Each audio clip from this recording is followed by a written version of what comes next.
been? Deputy Speaker, I'm very pleased to rise to speak on this important motion brought forward by the member for Moreton.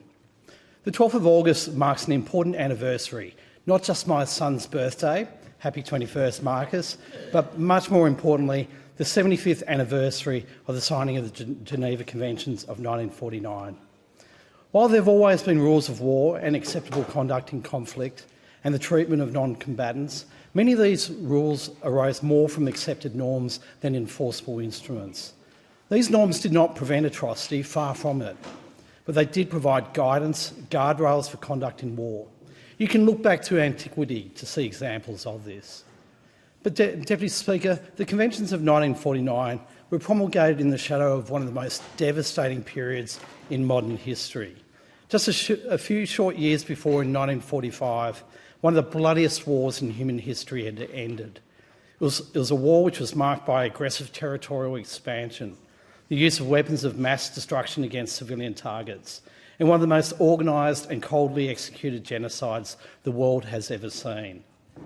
Vast parts of the world had been devastated, and in 1949 the scars of this war were still visible in many cities. It was the context of this terrible, destructive war that compelled the effort to codify and expand upon the rules, in an effort to ensure that in future conflicts the crimes of the past could be avoided. Deputy Speaker, this is not a matter confined to history. Indeed, the conventions are not abstract notions of legality and principle. These conventions are the very cornerstone of international humanitarian law.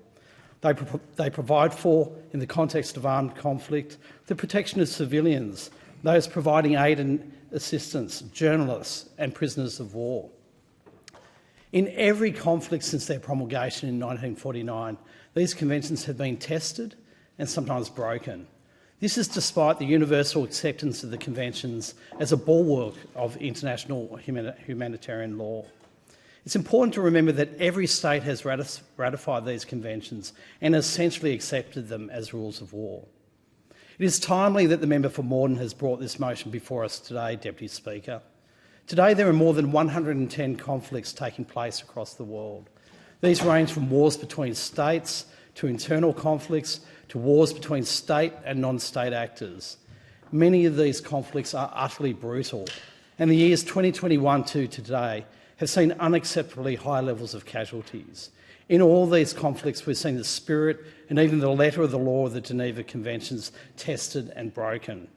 This, Deputy Speaker, is completely unacceptable, and we need to call attention to it. Rules and norms only continue to be effective if they are accepted and enforced. If we fail to call out breaches of the Geneva Convention and pursue those guilty of breaches, then we are contributing to the ultimate undermining of these important principles.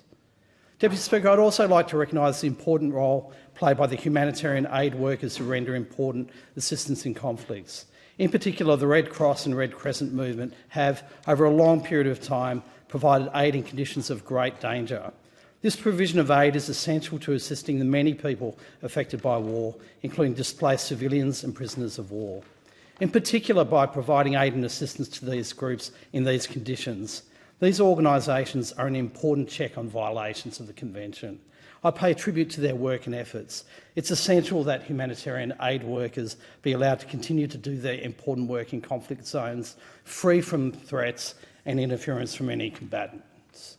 Deputy Speaker, in conclusion, I imagine the delegates who drafted the 1949 Geneva Conventions were hoping that their efforts would lead to a more peaceful era. While we thankfully have not seen another global conflict on the scale of the Second World War, we have not seen a decrease or decline in the incidence of war around the world. War is still brutal, and with new technologies and equipment, war is increasingly complex. It is in this context that we must all redouble our efforts to protect and enhance the Geneva Conventions and the principles for which they stand. Australia, as a middle power and global leader in the promotion and implementation of the Geneva Conventions and their additional protocols, must continue to be just that, a global leader in international humanitarian law. Let us all recommit ourselves to this important cause.